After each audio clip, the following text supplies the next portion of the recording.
Hi, this is Professor Wendell, and here is a presentation about the case brief, learning to read and brief a case. What is a case brief? Well, as you know, the art of taking notes on court decisions has been refined over the years into a widely accepted technique called briefing.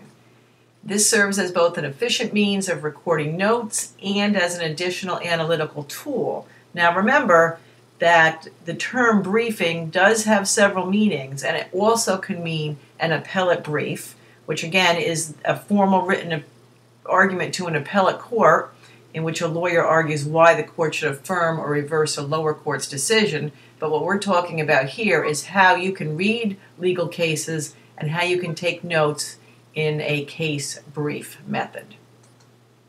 It's going to seem difficult to learn this. It's going to seem time-consuming.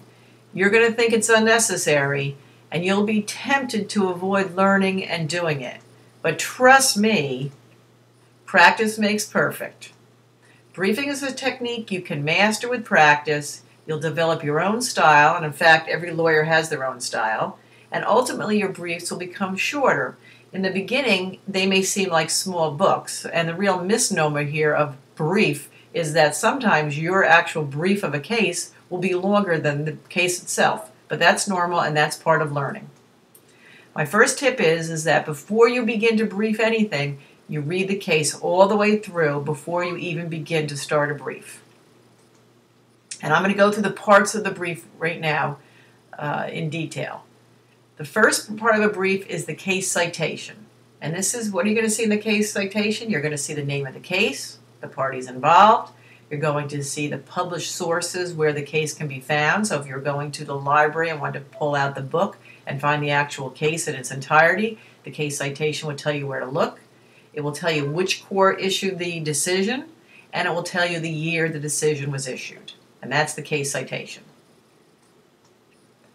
The second part of a brief is the procedural posture.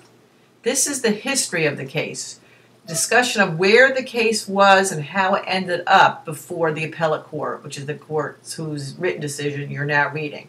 So you'll see something in there like the defendant's motion to dismiss was granted, the plaintiff appeals, there was a judgment for the plaintiff, the defendant appeals. That's the procedural posture.